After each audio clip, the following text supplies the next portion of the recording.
এটাই সরকারের ব্যর্থতা, আমাদের ব্যর্থতা নয়।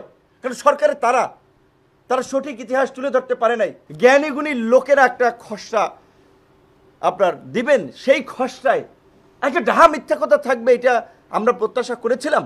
এই ধরনের একটি মিথ্যাচার, এই ধরনের একটি বিকৃত ইতিহাস জুলাইয়ের ঘোষণাপত্রে থাকবে, এটা আমরা প্রত্যাশা করি নাই।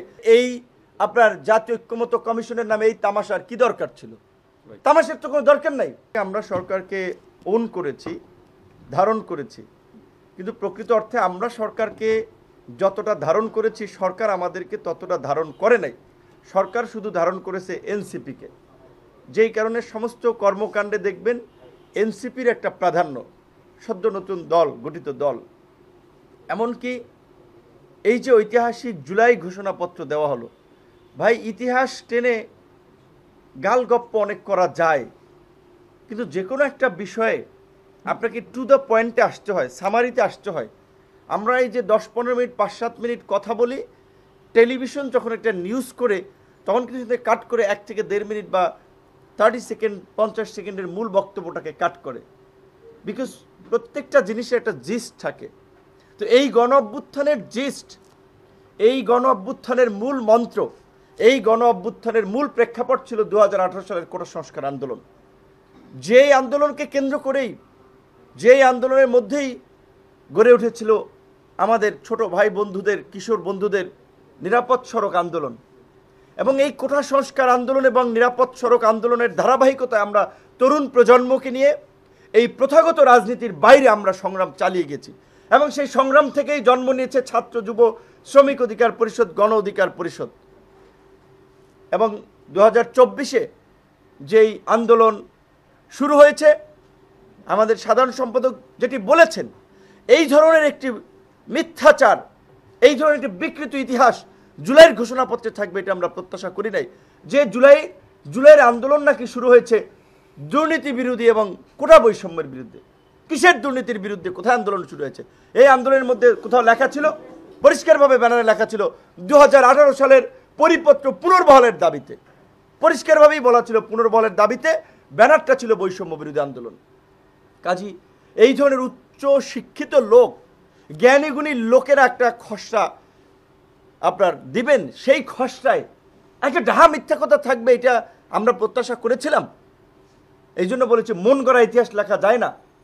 আওয়ামী লীগ 71-এর যে ন্যারেটিভ বিনির্মাণ করার চেষ্টা করেছে, আমরা দেখেছি এই জুলাই গণ অভ্যুত্থান নিয়ে একটি গোষ্ঠী, তাদের মন গড়া একটা ইতিহাস বিনির্মাণ করার চেষ্টা করা হয়েছে।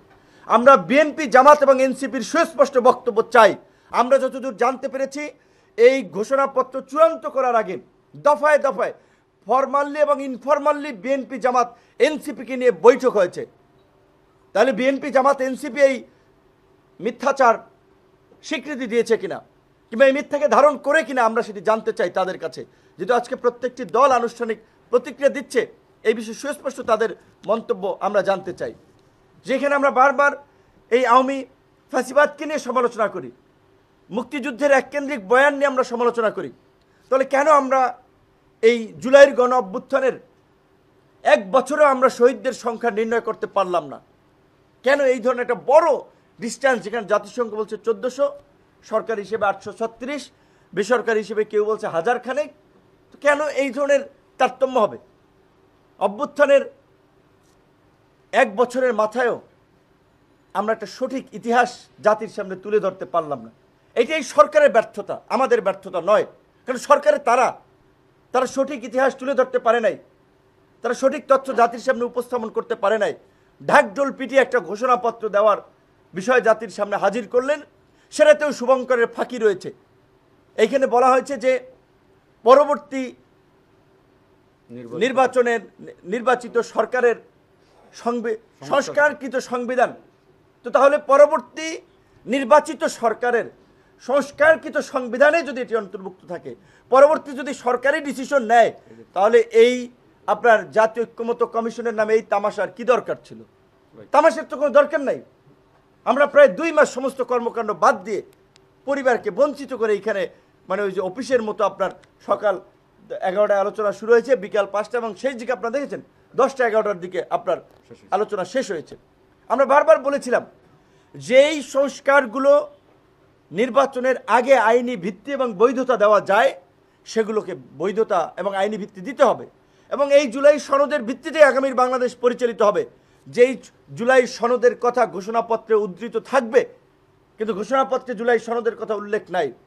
যখন বলা হয়েছে যে এই ডিক্লারেশন আপনার সংবিধানের সন্নিবেশিত থাকবে, সেখানে যদি এইভাবে বলা থাকতো যে এই জন আকাঙ্ক্ষার বাস্তবায়নে একটি জুলাই সনদ রচিত হবে, এই কথাটুকু যদি উল্লেখ থাকতো, তাহলে এই সনদের একটা স্ট্রং আইনি বৈধতা বা ভিত্তি থাকতো। সেটি হয় নাই। তাই আমরা পরিষ্কারভাবেই বলতে চাই যে আমরা যদি আজকে বিভাজিত অবস্থান নেই, তাহলে তো পতিত স্বৈরাচার এবং ফ্যাসিবাদ এবং তার দোসররা অট্টহাসিতে মেতে উঠবেন।